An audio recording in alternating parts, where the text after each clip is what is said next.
I'm really, really pleased and honored to present our next presenter, artist, and the person who conceived of Droppin Science, Bayete Ross Smith. This is a project that, just like all the others that you've heard about over the last 2 days, have been incubated over an 18-month period with seed monies and other resources that Visions 2030 has provided. Bayete's project, which you will soon be hearing about, is close to prototype phase, and it's a really innovative approach to education and using gaming and hip hop as the tools for educational purposes. So, Droppin Science is a 3D interactive metaversal experience that uses hip hop as an educational tool to engage students in STEM and STEAM topics in a virtual gaming environment. This is not so easy to do. It is developed by multimedia artist, filmmaker, and educator Bayete Ross Smith in collaboration with NASA Aerospace engineer Lancert Foster, who will be joining us shortly, game designer Latoya Peterson, and atmospheric scientist Dr. Nathan Hosanna. Inspired by hip-hop scenes from across the globe, Droppin Science builds on the notion of a cypher. That's a gathering of MCs, rappers, beatboxers, and/or DJs, musical composers, who improvisationally make music together in a circle. Players gain clout, just as they would in real life, through their prowess in rapping, beatboxing, and performing verses and sharing beats which may not have been previously composed. In this case, though, the subjects are inspired by STEM topics and their application to daily life, and by such real-life figures as former astronaut Leland Melvin. Droppin Science teaches while also building community, offering students opportunities to engage and learn using what is arguably the most consumed art form of our time to connect the dots between science and culture. It draws from the 5 pillars of hip-hop culture: emceeing, the oral part, DJing, oral, dance, the physical, graffiti, the visual, and knowledge, the intellectual. Researchers have found that gaming increases abilities involving speed, deductive reasoning, and mathematical intelligence. Ross Smith's project develops participants' cognitive abilities while combining the spontaneous creativity of hip-hop with an in-depth transmission of scientific knowledge. Wow. So, how this will work, you'll hear that shortly from Bayete. But it's a really exciting foray into new territory, I think, for the gaming community, and one that we're really excited to see in realization, to be realized. So Bayete Ross Smith is a photographer, interdisciplinary artist, and educator from Harlem, New York. He is a presidential leadership scholar, a TED resident, and an Art for Justice Fund and Creative Capital grantee. Bayete is also an artist in residence at Columbia University's Law School. He has produced and directed multimedia projects for the New York Times, PBS, the Sundance Film Festival, Tribeca Film Festival, and the LA Film Festival. He has exhibited his work internationally and is in the collections of the Smithsonian Institution, Oakland Museum of California, and the Brooklyn Museum. Now, a little bit about Lancert Foster, who is a NASA aerospace engineer. He attended Florida A&M University, attaining both a BS and an MS in mechanical engineering with a focus on computational fluid mechanics. In 2002, he began work as an aerospace engineer at NASA's Glenn Research Center in Cleveland, Ohio.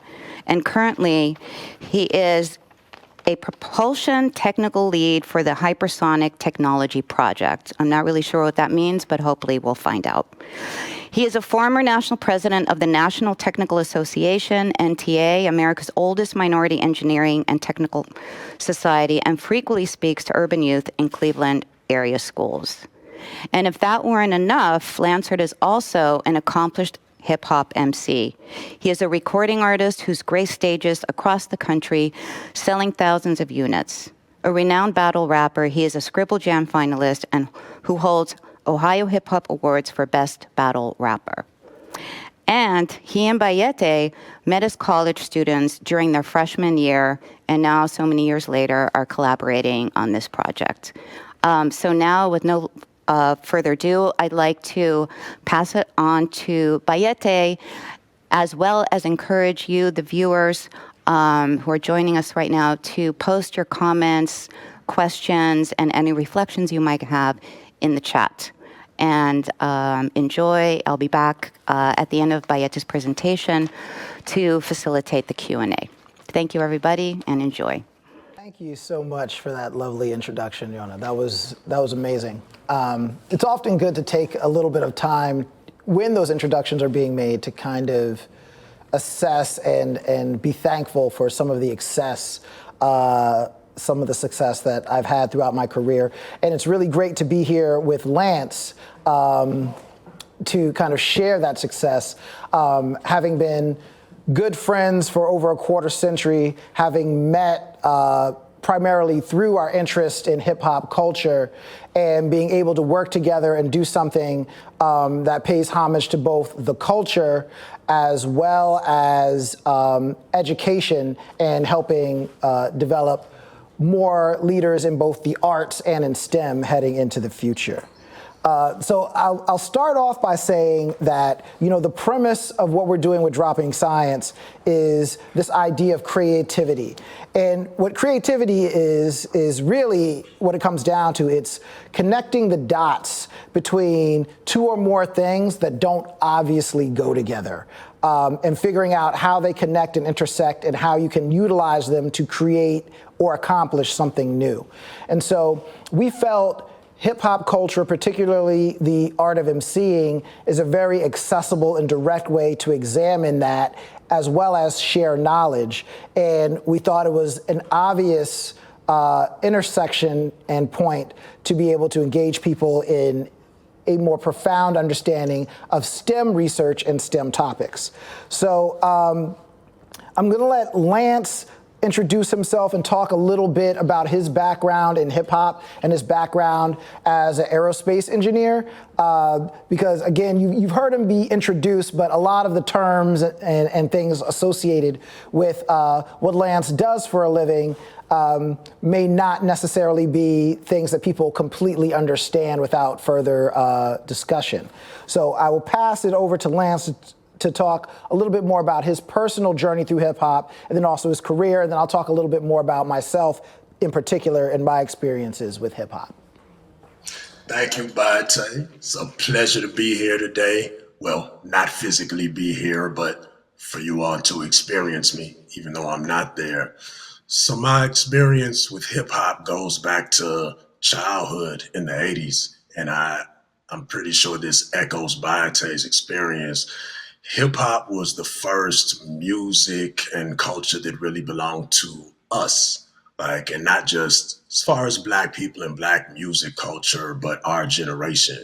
Hip hop was a thing we experienced live in person, like we really were out there breaking, and cats really were getting big pieces of cardboard and putting them out on the ground so they could backspin and helicopter on concrete, and emceeing the cypher and people freestyling was an experience that you really saw in person. Like cats would be outside the corner store or just outside rhyming, and guys would be making it up on the spot. Cat would tell you like, oh, I'm all aces, I'm tighter than shoelaces. And it would be like, oh, he's making it up right now. It's here. So hip hop was the first music I fell in love with in a way that I wanted to make it myself. Like I can carry a tune, I could sing some. I was in the Chicago Children's Choir as a kid, but I didn't want to sing. Like we grew up in the time of 90s R&B groups and it was quartets. I didn't want to do that. But hip hop was the first music that I wanted to do that spoke to me.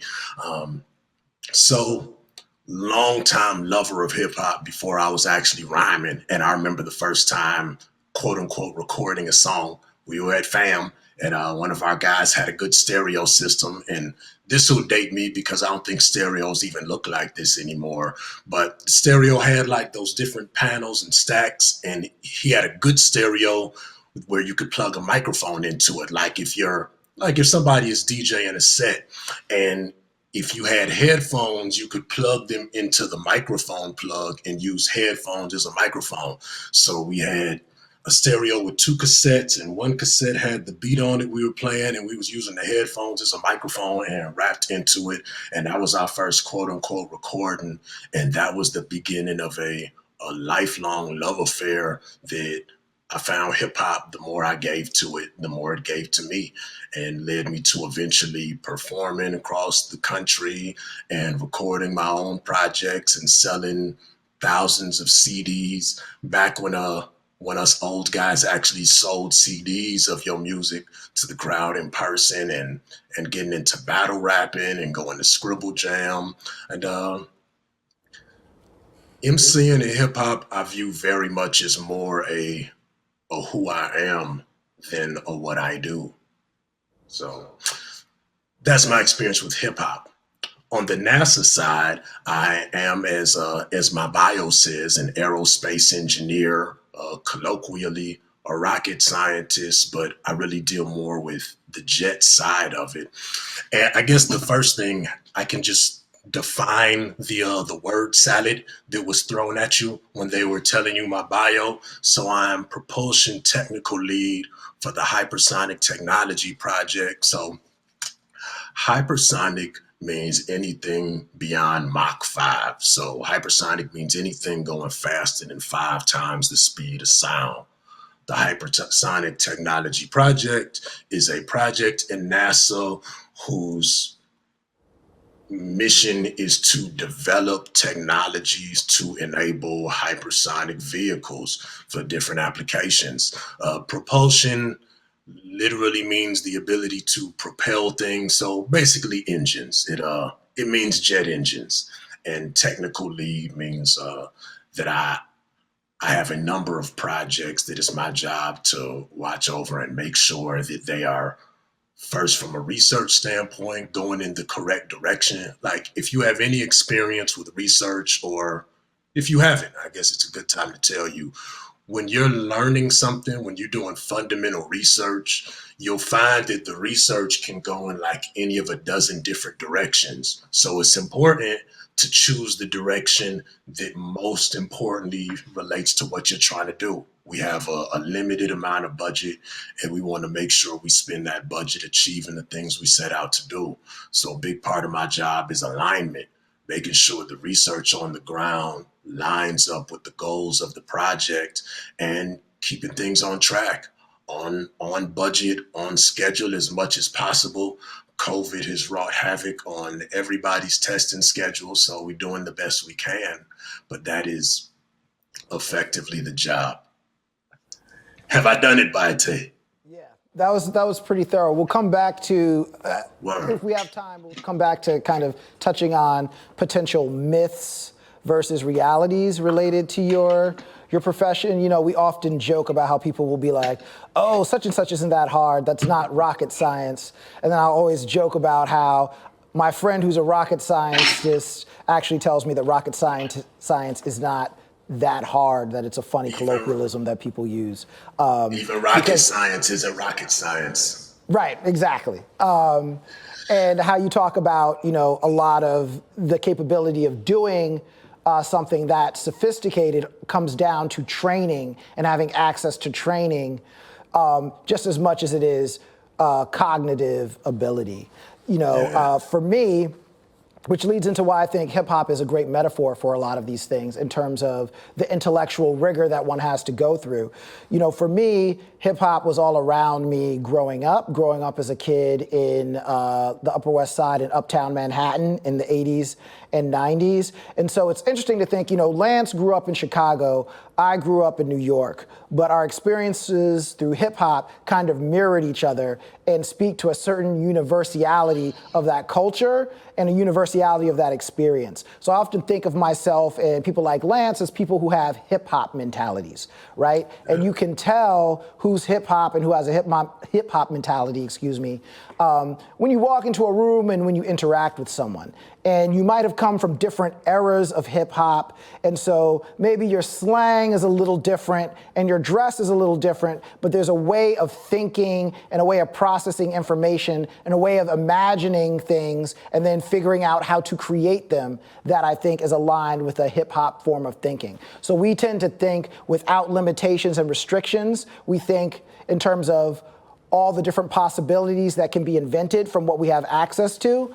And I think that's something that really is critically important for scientific research and discovery and towards developing intellectual rigor as it relates to any subject. So for me, I grew up in this culture. You know, my father is a jazz musician, played the bass. My uncle is a jazz musician as well, plays the guitar. My grandfather was a jazz musician as well, played the trombone. That whole side of the family was musicians. My mother's side of the family was in education. She actually has a PhD in early childhood development. And so how this relates to hip hop is, as I was growing up and participating in, you know, b-boying and emceeing and graffiti and all these different things, I was very well aware that although the adults around me didn't necessarily understand what we were doing, there was some support of the idea that we were using our imaginations in a profound way. And so for me, hip hop really became a way of creating something that helped express my view of the world based on what was already created and was already established there, but also incorporated, you know, an African-centered and African diasporic based way of relating and communicating with the world. And it was very accessible. That was the thing about hip hop. It was very accessible. It was everywhere. I ended up going more along the lines of emceeing because I was always kind of well-spoken as a kid, so that was much easier for me. I wasn't a great visitor, even though I'm an interdisciplinary artist now, I wasn't a great artist from a traditional standpoint as a kid. So graffiti was a bit harder for me. It's also, you know, more dangerous. I mean, you have to sneak into places and spray paint. And, you know, at that time, people were bombing the subways, bombing meaning painting graffiti, bombing the subways in New York. So that was a little more dangerous. And Chicago. Yeah. That's and right. Cleveland. And y'all used to do freights out there too, right? Freight trains, buses, any surfaces that you could get away with. And it's funny, like friends, grown-up hip-hoppers like us, I've got friends who they get paid good money to put up murals. One of my guys, Ion, Vincent Valentine, get paid good money to do beautiful murals doing what they used to get chased by the police for. You know, you had to sneak into places and to freight yards to get at trains, and cats would have Sharpies and, you know, and hit up a window on the bus real fast. So things that used to get us arrested, now people make a great living doing. And part of that hip hop mentality is also doing what you do and what you envision so well and to such a high degree of excellence that even though it starts off as counterculture or something that's misunderstood by the mainstream, you do it so well and so provocatively that eventually the mainstream crosses over to you. So instead of trying to cross over to the mainstream, you force the mainstream to reverse crossover and cross over to you. And I think part of why graffiti is such a significant point, you know, Droppin Science focuses more on music, but the reason graffiti is such an interesting talking point is because when you think about hip hop, a lot of people think of hip hop as being synonymous with rappers. But if you think about the visual legacy of hip hop, which is graffiti, that's as profound, if not more profound and more ubiquitous than the music. Because I don't think there's a single country you can go to in the world right now where you don't see burners on the walls. Burners being multicolor graffiti pieces. So 2 or more colors very elaborately done with detail, as opposed to what we would call a throw up, which is something that's just thrown up really quickly and is often simply a simple tag. A burner would be a multicolor, elaborate graffiti piece.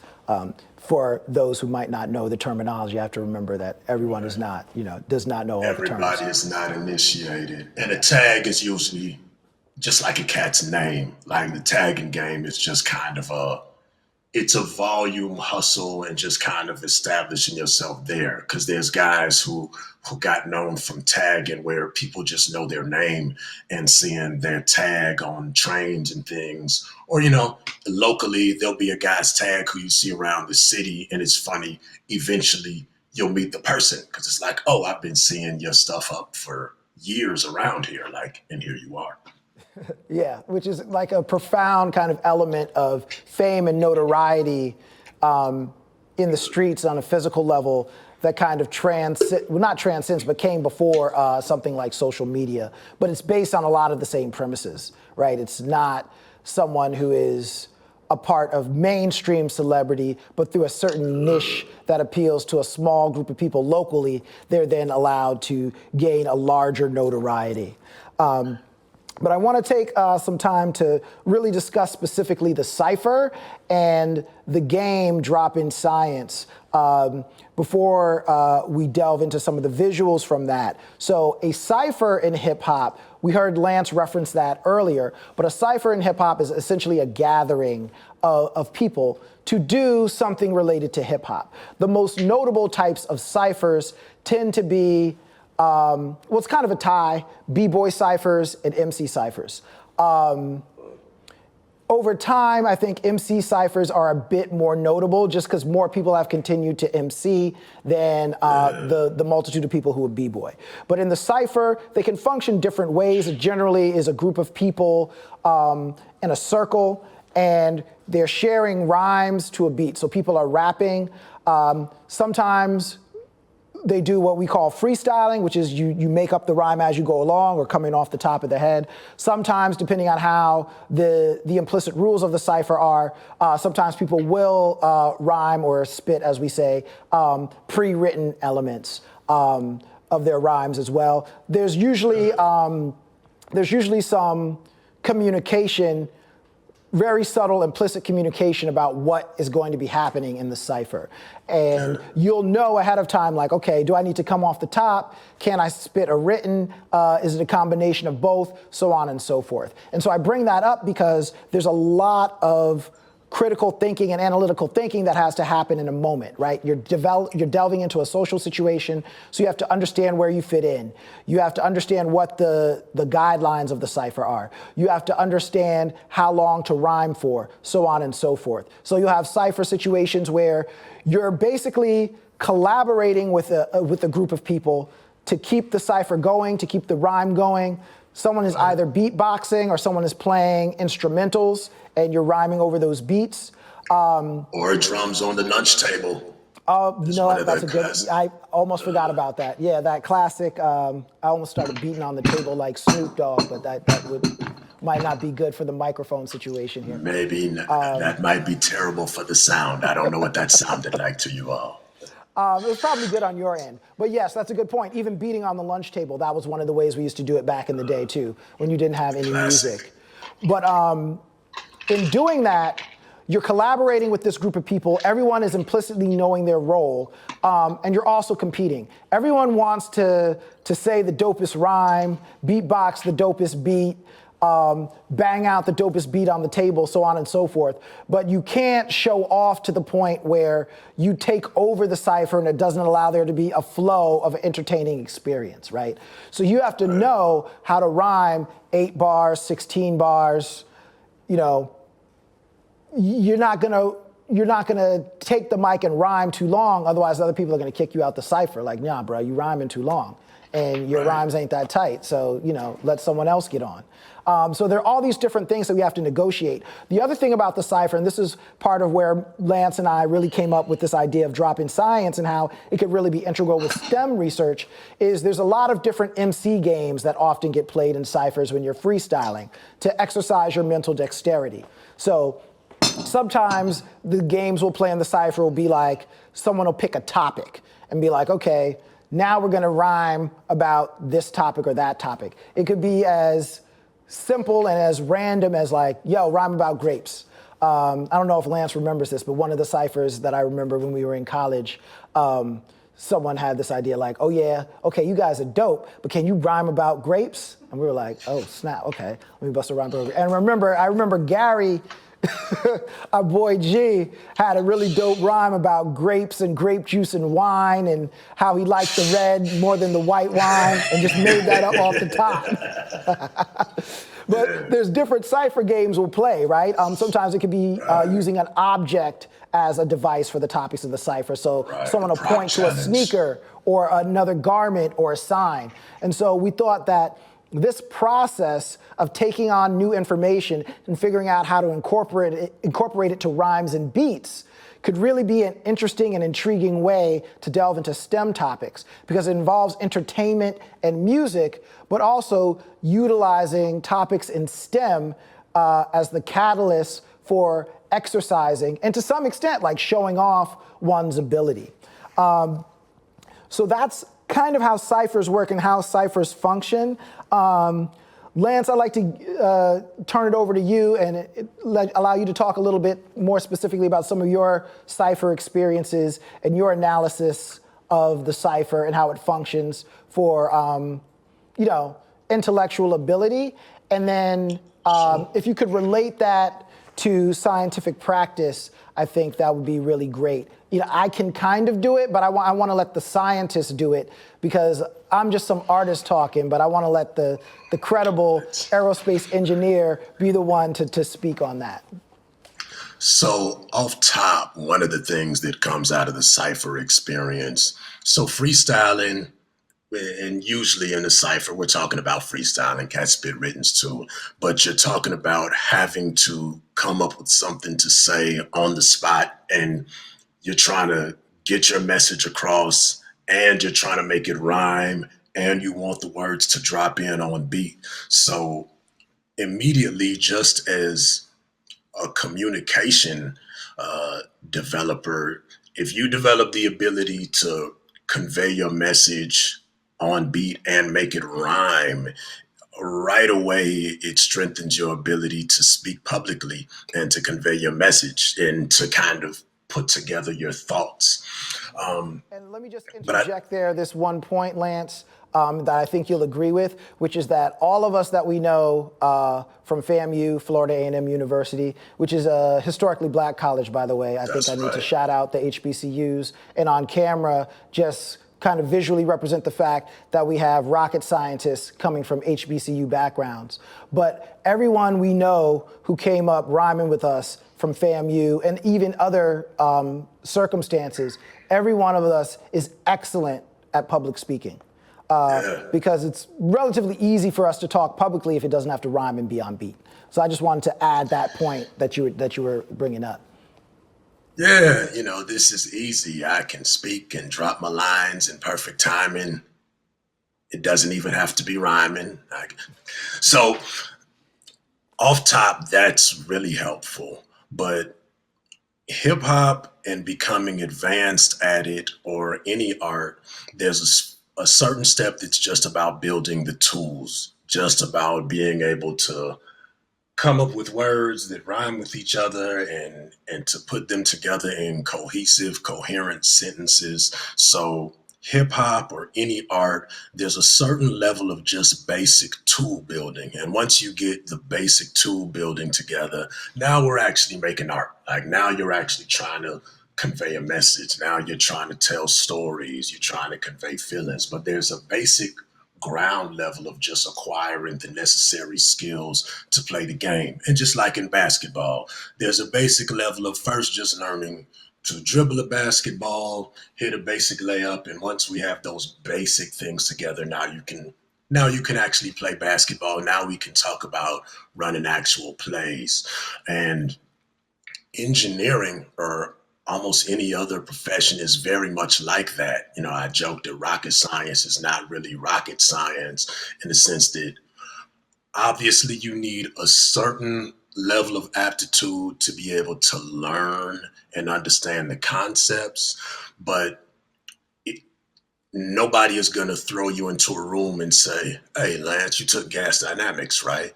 Well, listen, we've got this jet we need you to build." It doesn't happen like that. So by the time you have the training, by the time you go to school and you have internships or some other relevant experience, you gradually build the building blocks, the tools, the toolkit that lets you then get in the game. And you find that engineering is, contrary to popular belief, it's very much a creative endeavor. Like, it's not a thing as simple as 1 + 1 is 2, and that means the answer to this problem is always this. When you look around you, all the things you're seeing, the monitor you're looking at in front of you, these laptops, your phone, these are creative solutions people came up with to solve problems. So the phone you have in your pocket, there's nothing about learning the way circuits work and learning electrical engineering and learning about voltage. Nothing about learning those basic tools magically makes a cell phone happen. There's taking the tools we have, there's taking the understanding we have of the universe, but then somebody creatively putting that together into some kind of solution. And engineering is very much like that. Even math, or if I collect a set of data, and if I collect a set of data versus some parameter I'm changing, and the data points line up into kind of dots, I can put different kind of curves to fit that data depending on what I'm trying to do. So that there's a natural parallel between technical creative endeavors, between engineering, between science, and between art. And I can promise you that every experience I've had, whether from hip hop or from performing other places or sports, that there's been situations where I brought experiences from those places to work, to engineering, or some kind of team dynamic to working with people. So I got to rambling, Bayete, and I know I said some things that I wanted to say that were That wasn't messages I really a wanted to ramble, I don't convey. think, But actually. you, I think you hit the key points. I would summarize it as saying, what that comes back down to is applied knowledge and figuring out how to take data sets, as you mentioned, and figure out how to apply them in a practical way to make something happen in the world that we need to happen. So essentially, scientific endeavors, STEM endeavors, are often about imagining something and then utilizing the information you have available to create it, or seeking out new information in order to create what you've imagined. And interestingly enough, when you do something artistic, you're doing the same thing. You're acquiring data and knowledge, and then you're figuring out how to utilize that to create something that didn't previously exist, or build on something that already exists and enhance it. And so because of those factors, as Lance mentioned, when we were conceiving of Droppin Science, we felt like emceeing, particularly freestyling or rapping very quickly based on an idea, like actually creating a rap and performing it relatively quickly based on an idea, are creative endeavors and are prime examples of the thinking you need for productive STEM thinking in a nutshell, in a microcosm. So when you are freestyling, you have information in that moment. When you're freestyle rhyming, you have information in that moment, and you're utilizing that information to create something that didn't exist before that has a certain desired impact that you want. You want to communicate ideas to the audience, and then you want it to sound cool and interesting to the audience. And you want to have a punchline here and there, and you want those oohs and ahs, and you want people to be like, oh, he took these words in language and this information and presented it in a way that I hadn't experienced it before. He or she, I should say, because there's a lot of dope female MCs out there. Don't want to sell the female MCs short. So he, she, they took these words and language and this information and represented them and presented them in a way that was unique and gave us something we didn't have before. And so for us, he took this thing from over here and connected it to this other thing over here in a cipher, it forces you to chew on a concept and turn it around in your mind in a way deeper than just if you read the definition of something and memorize that and repeat the definition. Like if I have to take it and I have to come up with a way to flip it and use it in a rhyme, you have to engage with the concept a little deeper and kind of think about it. Yeah, and you'll see cats play with homonyms and the same word using different definitions, but it's the same sound and playing with that. You also see creative problem solving in terms of what can actually rhyme. Lance and I had we've had really interesting conversations throughout the years about different examples of this. One of the ones that hits home, because it occurred when we were in college, when we had first met, and we were actually writing music and performing music together, was when Outkast's ATLiens album came out. And we were like, we remembered that line where Andre said, "We done come a long way like them slim ass cigarettes from Virginia. This ain't gonna stop, so we just gonna continue." Just gonna continue. And we were like, yo, he just rhymed Virginia and continue. And you see that happening with different dialects throughout hip hop. So the way this all circles back, though, to STEM and science is creating a structure where people can share these ideas and share this creativity in one community online seemed like a very prime way to accomplish a couple of different goals. On the one hand, there's the creation of community and getting people to interact with each other, which is always a good, productive, positive thing, because we need more of that in the world. The other element is examining STEM concepts, recalling them, reciting them, utilizing them in a practical way, even if you don't have the opportunity to actually work in a scientific setting. You have the ability to take these concepts and principles and utilize them in a setting where you can use them productively for the sake of building new ideas. The other element is that there's a large amount of data that can be generated about language and spoken language. So there is the potential with Droppin Science to do collaborations with research that a lot of researchers are doing about dialects and speech, and how to recognize different dialects and speech within language recognition software. The other element of Droppin Science is getting people to be able to enhance their public speaking skills. So there's these intersections of all these different ideas that can happen there within the setting of Droppin Science. So the way the game actually works is that it allows people to participate in what used to take people having to gather in a physical space, but to be able to do that remotely, which is even more significant than we thought before coming out of this global pandemic.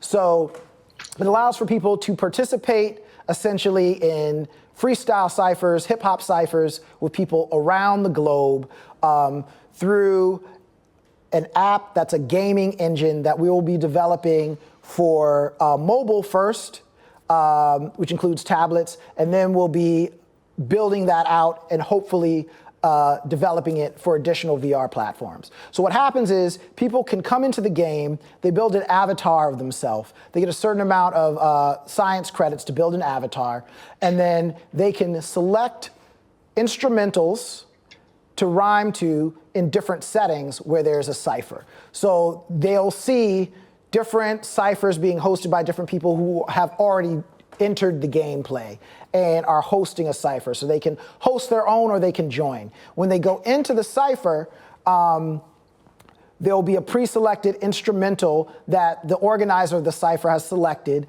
and then everyone will have the opportunity to rhyme either 4, 18, or 16 bars to the beat. Now, what you'll see when you see the gameplay is we've set it up so that there is a recording booth, recording portion of the game where people get to record their rhymes. So when you enter the cipher and you hear the beat, you'll have 5 minutes to record your rhymes. Now, we talked about how in a physical space, the cyphers, people in the moment rhyming off the top of their head. The challenge with creating a game like this and the internet is that it is extraordinarily difficult to synchronize audio over the internet with people in multiple places around the world. It depends on people's connection speeds, like physically where they are, a variety of different factors as well. And there's always glitches that can arise. Now that's not that significant when you're talking live to people playing a game like, say, Call of Duty. But if you have to rhyme and be on beat, that's a critical factor. So the way Droppin Science is set up is you're not freestyling live in the moment, but there's about a 5-minute delay. So everyone records their rhymes. They have 5 minutes to do that. So that's a relatively quick turnaround time once they hear the beat. And then that's recorded in the game, and then the game synchronizes all of those up. The other element of Droppin Science that you'll see is you have the opportunity to participate in these ciphers and get a rank and get a score from the other members of the cipher. And part of your motivation for engagement is clout, getting a high rank on the game, similar to how in real life you rhyme and people in your hood or in your state or nationally or internationally even know who you are and your name rings bells like that, you know? I think everyone who has an appreciation for hip hop and emceeing knows of like 3 or 4 MCs that, you know, aren't famous within the world, but a certain group of people from a certain place and a certain time know like, yo, that chick was nice. Like you want to see like someone who was dope, you know, Jean Grey back in '98. I mean, that's a real person, but Jean Grey back in '98 was fire, like y'all don't know. So it's a similar thing of that clout and that ability, the prestige of your peers. But then we also decided to incorporate scientific principles into it, as we mentioned earlier, that function almost as like a cipher game. And that allows you to gain an additional ranking and additional points for your science credit. And then your science credit can be used to do different things to enhance your gaming experience, whether that's making your avatar more fancy or getting access to different beats and instrumentals or getting access to different ciphers. So what we're gonna do next is we're gonna show you a demo of the game and we'll just let it play through as one user's experience. And then we'll talk a little bit more about the gameplay and then I'll dive back into that and just kind of highlight certain segments that highlight different features. So we can roll the demo of gameplay right now that we shot within the game engine of Droppin Science.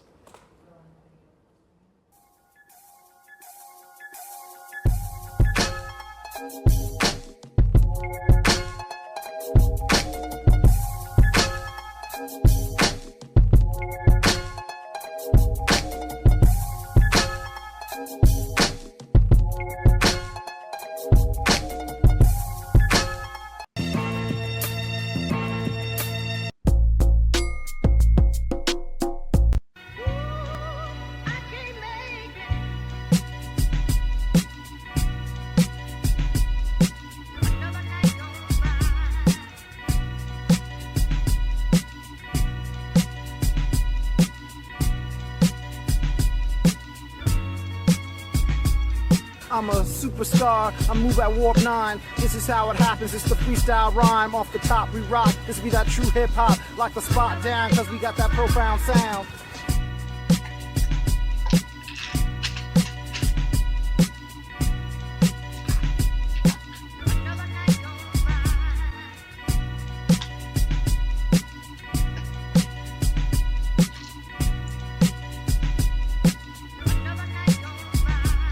How I didn't even really have to rehearse. This is just something like a new type of rebirth, or if I have to immerse from whatever slumber I was in, then I do this from. Don't know where I'm from, man. I'm tri-coastal. North Carolina, boy, boastful. Cackalack, yo, they did their thing, yo. New York, man, I'ma sing, now, boy. I don't know what you've been told, but we're just rapping on the yellow brick road. Find us in the Harlem streets, and Tone just keep rocking and beat. Hit on my, I'm a superstar, I move at warp 9. This is how it happens, it's the freestyle rhyme. Off the top we rock, this be that true hip hop. Lock the spot down, cause we got that profound sound.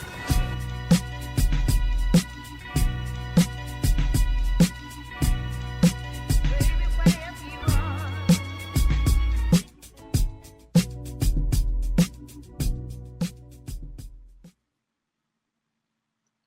Hey, what's up, y'all? This your man Prof with the knowledge for the day. Today's knowledge is sound. Now, it's sound all around you, right? Cars honking, wind blowing, phones ringing. Right now, you listening to the sound of my voice. But what is sound for real? Sound is vibration in the air molecules around you. When something changes the air pressure, like hands clapping or someone speaking into a microphone, that pressure change creates a ripple in the air, like in a pond. And that ripple travels in a wave, you know, a sound wave. So when we're talking about waves, two key words are frequency and amplitude. Frequency refers to how frequently the waves are coming. Amplitude refers to the size of the waves. So high frequency vibrations make high pitched sounds. High amplitude vibrations make loud sounds. Y'all chew on that for a second. I gotta slide on. Peace.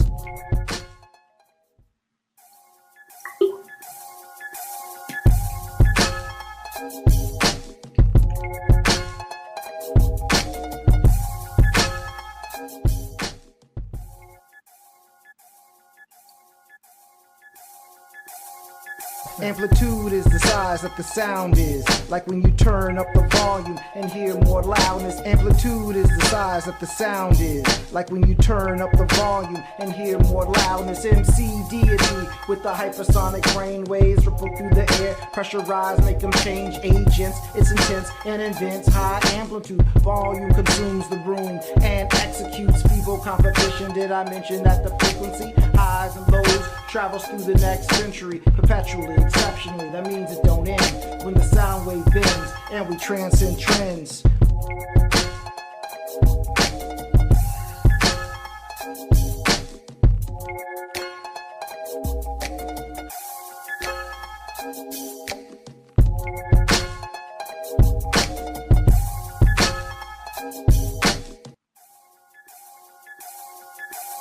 Sound and vibration, rippling through space and time. Listen up, this isn't just a rhyme. Then it travels right through our minds, just in perfect time. Something about humankind as we communicate with frequency and amplitude. I'm that dude that's coming through to break it down for you.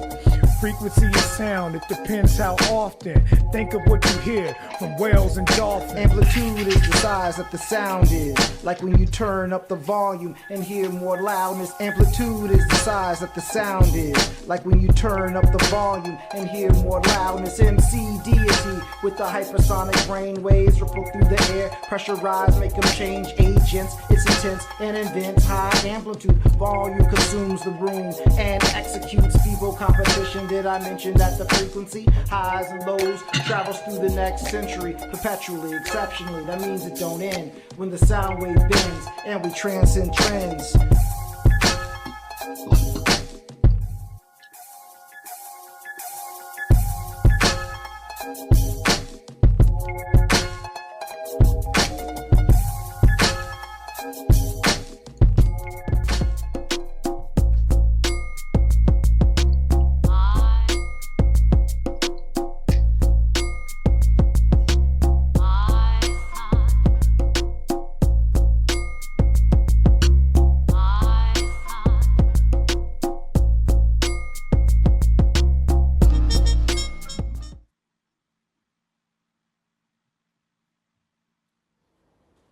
So there you can kind of see an example of gameplay, a couple of details and nuances folks may not have caught, but I wanted to clarify.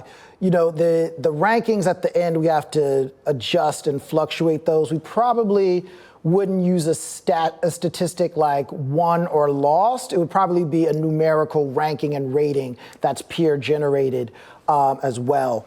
And again, you're seeing that through the experience of one game player. So you notice in the scientific cipher, when the scientist is giving out bonus points for the use of the scientific concepts, you'll see that only one character's science credit is up in the top of the screen, and that's increasing. That's because it's through that player's gameplay, as opposed to us showing both of the players. But yeah, so that is the general flow of the game. that's relatively functional. And we have a lot of really, really profound, I think, aspirations for this game that Lance and I will just chat about for a bit. And Lance, you can hop in wherever you like. But one of them is STEM education.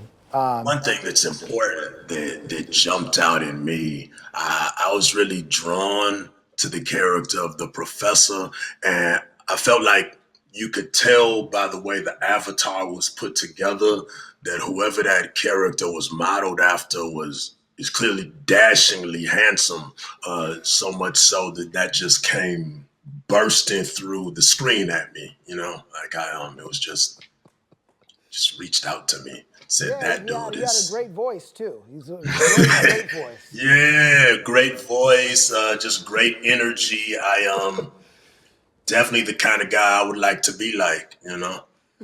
But you bring up a good point, though. That is one of our aspirations for the game, is making science seem accessible, right? And making the scientist a dashing, smooth, aspirational character that is also attainable. So the scientist can be cool, hip, clever, one of the smoothest people out there, one of the most dashing people out there, while also being incredibly intelligent. And the same is true for the hip hop MC, right? So they can both be very dashing and very intellectual and very aspirational simultaneously and overlap. And that's actually a very critical thing that we wanted to implicitly inject into the game. And you can see that even with how that character is modeled. It's modeled to be somewhat typical of what we might think of as an intellectual authority figure, but their movements, the body shape is not your, stereotypical scientist who's kind of traditionally nerdy in a Revenge of the Nerds type way. And that was a very important element we wanted to incorporate. That was very important to us. As much as we have conversations about diversity and specifically underrepresented minorities like Black and Latino people in STEM careers, one of the things is people's first impression of you. Like frequently at schools, people ask for speakers from NASA. And one of the things that I'm always concerned about is that like a Black urban school asks for a speaker and they send somebody who reinforces the stereotype of what an engineer is. The last thing I want is for people to see some pocket protectory dude that matches what people think of when they usually think of engineering scientists, and it reaffirms to kids that like, no, clearly that's not a place for you because this is what engineers look like, and that's not you. And as shocking as this may be to you on first meeting me, if it's not related to something STEM, people's first impression when they look at me isn't, you know what, that dude looks like a brilliant aerospace engineer and mathematician. I think I want to ask him to help me develop a computational fluids model so that I can streamline an air vehicle.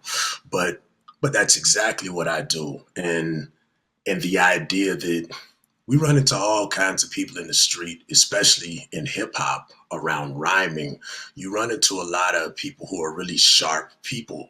And, but there's an idea that being street savvy, that these people who are clever and sharp in the street, that somehow that's a different kind of intellect than the intellect we see in the classroom or in the boardroom or in one of these STEM jobs. It is very important to us for people to understand that that's not the case, that you can be who you are. You can be a fully 360 degrees, three-dimensional person you can rhyme and b-boy and dance or whatever other things you like to do or play sports. And you can still work these kind of careers. You can still be scientists and engineers. This job, this profession is more a toolkit. It's a set of tools I use that I can apply to situations than it is a defining feature of who I am. And it's important to us that we want people to get that. Yeah, this is that's one of the elements of the game that allows us to address issues of identity, preconceptions, bias, unconscious bias, and conscious bias as well through a game and through gameplay. Again, you'll see that, some of the scientific lessons are simple, but some of them will be developed to be more advanced. So there will be levels of advancement to the lessons, but there is actually STEM education, direct STEM education potential in this game. I think it's, I would argue that, I probably shouldn't say this, but I did use my own child as a guinea pig and showed him some of this game, and he recalled frequency and amplitude and what they did. And I was like, I'm pretty sure he recalls that better because of how it was explained to him through this game that he was interested in, that his dad was showing him. So there's this ability to make certain information sticky. And that relates to STEM education. As it relates to art education, it's a very direct way of showing how anyone, because we can all speak for the most part and all use language, how anyone can be creative and how anyone can imagine something and create it. Some of the other areas that we think there's potential benefits for this game in our studying language. So I mentioned Rhyming Virginia Would Continue as one of those classic hip hop examples, because the song we were referencing, Elevators, is a very famous hip hop song. But there are ways of utilizing the data that can be generated in this game to study language, to study dialect. If all dialects are valid, how do we analyze them and analyze how they function and how they signify a different way of human thinking? One of the things that's incredible about language that we have as humans is each language is a way of thinking and perceiving the world, right? That's why you have certain things that can't be said when you go from language to language, because the language functions differently based on how it's thought about. Uses something in translation. Yep, exactly. And so we think a Droppin Science can have really interesting ramifications in terms of the study of language. Also, there's obviously the idea of building community and bringing people together across the various geographic barriers, the geopolitical barriers that exist, because everyone cannot travel to every country, and everyone doesn't have access to different communities as accessibly as we might in the state of New York or the state of Ohio in the United States of America, where we can just drive somewhere. And again, COVID has shown us that those types of things can be fleeting, but everyone can get online and have an internet connection for the most part, right? The vast majority of people in the world. And that's part of why we wanted to develop this game for mobile first, is because even in parts of the developing world where there may not be the same internet infrastructure as you have in quote unquote developed nations, you have a lot of people getting online and finding ways to get online through their mobile devices. And people are hacking ways to get online that way. So it increases accessibility as well as builds community from a lot of different places where people might not normally be able to interact with each other or might not normally have that motivation to interact. While a lot of people can get on social media, again, what we see is people exist in different pockets on social media. And I think this game as an app can be a way of getting a lot of different people together, because everyone can kind of appreciate music and poetry to some extent. And it becomes a very great entry point for building community and sharing information. Obviously, there's esports ramifications of this, which I think is very intriguing. And there's also the possibility of developing virtual performances where different artists can actually utilize this game as a platform to showcase their creativity and share it with the rest of the world. So those are some of the things we're really excited about the potential here. I don't know if you had anything else to add to that, Lance. Definitely on the connections portion of it. One of my best friends brought this up. All of my closest friends, it's music that brought us together, and for the most part, specifically hip hop. And that was a thing I hadn't really noticed before, but the connections are real. The people who you're drawn to around music, around art, around the artistic expressions that move you, it's very much a tool for finding your tribe. As Bayeté said, we we came together initially around music, around hip hop, around, being into similar kinds of hip hop music. There's definitely a vibe and, in the style of dress, you kind of know on sight, you know, other hip hop cats, your people. So it's funny, we came together over music, and then you discover through time how much more you actually have in common. That like, oh, I kind of think those ways too. I think those things too. My thoughts tend to go in those same kind of patterns and directions as well. So definitely, we view it as a tool for connecting and finding your tribe, as it were. And also on that note of thinking, also being curious about similar questions or being curious in a similar way, I think is really significant. So what I'm gonna do now before we open it up for the Q&A segment is I'm just gonna go back to the video here, and I'm just gonna take you through a few sections that I know had a lot of information, and I just wanna create some clarity as to what certain sections of the game are. Because again, there's a lot of information there, and I want to be conscious of the fact that not everyone comes from a hip hop background. I'm glad that you're wearing pants, sir. And not everyone comes from a hip hop background and might intuitively know what all these different things might be. So I'm going to try and go back to the video here. And if we're there, yeah, I see it, great, thank you so much. So here we see the scoring. So this is the scoring based on rankings of people who are waiting to participate in the next cypher, either one of the DJs or another MC who will enter in the next round. And so just for some clarity, this game will be preloaded with instrumentals that have been composed by DJs and producers that we know who are interested in participating in this game, and they will be characters who will then have ciphers set so that people can rap to their beats. And they'll be one of the many community members, including the other people in the cipher, doing the scoring. So here we see the scores on a level of 1 to 100. Up here is my science credit. It's down at 500 because I used it to buy this fancy attire I have here. And then that's that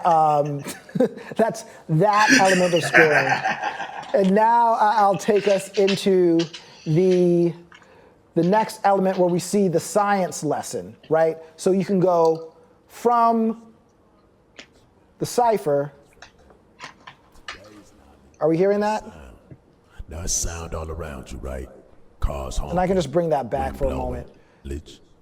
But so for clarity, you do not have to, in the game, you do not have to rhyme to a science lesson. It just opens up more possibilities for you.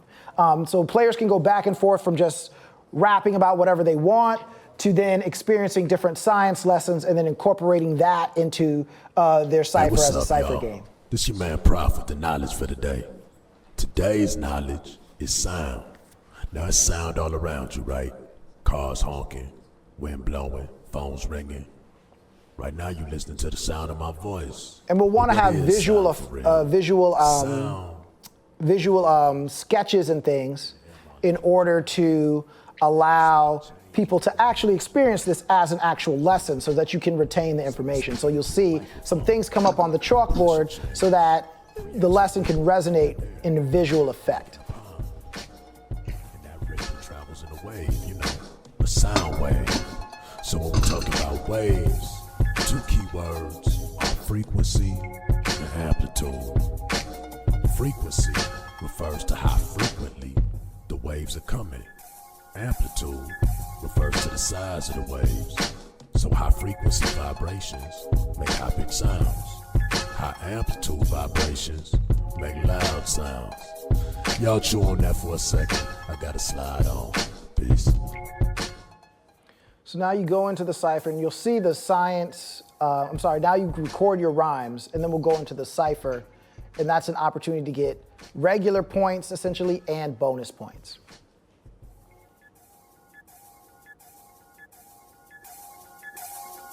Amplitude is the size that the sound is, like when you turn up the volume and hear more loudness. Amplitude is the size that the sound is, like when you turn up the volume and hear more loudness. MC deity with the hypersonic brain waves ripple through the air, pressurize, make them change agents. It's intense and invents high amplitude. Volume consumes the room and executes feeble competition. Did I mention that the frequency, highs and lows, travels through the next century, perpetually, exceptionally? That means it don't end when the sound wave bends and we transcend trends. So then there's the option to start over or continue. So again, the players will have about 5 minutes to record. So it's not an actual freestyle, but it does have a quick turnaround with the rhymes. And then you'll notice the scientist appear and he'll be scoring as you use the words, but it's not only the words, it's also the connection of concepts. So you'll see certain concepts are drawn together also. Listen up, this isn't just a rhyme, then it travels right through our minds, just in perfect time. Something about humankind as we communicate with frequency and amplitude. I'm that dude that's coming through to break it down for you. Frequency is sound, it depends how often. Think of what you hear from whales and dolphins. So again, whales and dolphins, that's not actually part of the lesson, right? But it's a concept that relates to frequency and sound. That's a connection that we've input into the game in terms of the algorithm so that it can recognize those kinds of concepts. And yes, that's very hard to do, and part of why, one of the major reasons why the game is not complete yet is because making that actually work correctly every single time is, yeah, it just doesn't always do that. Sure, and part of that will come out of putting the app into the field as we start to acquire data. So some of those things, there'll be the concepts we put together, but as we collect data, we'll start to see certain words and concepts frequently come up associated with these lessons. So the intention is to give people, of course, points for using the words and then like combo points for using certain combinations of them together. But all this comes with getting actually out there in the field and starting to get the data and see how people actually use it. The machine learning portion of it. So now when I continue it, you'll see I got another 150 for amplitude is the size, right? Because amplitude and size correlate. So I went from 500 to 650. And so as you just watch the end of this here, you'll see the scoring go up as he uses the different words. The size that the sound is, like when you turn up the volume and hear more loudness. Amplitude is the size that the sound is, like when you turn up the volume and hear more loudness. MC deity with the hypersonic brain waves ripple through the air, pressurize, make them change agents. It's intense and invents high amplitude. Volume consumes the room and executes feeble competition. Did I mention that the frequency, highs and lows, travels through the next century, perpetually, exceptionally? That means it don't end when the sound wave bends and we transcend trends.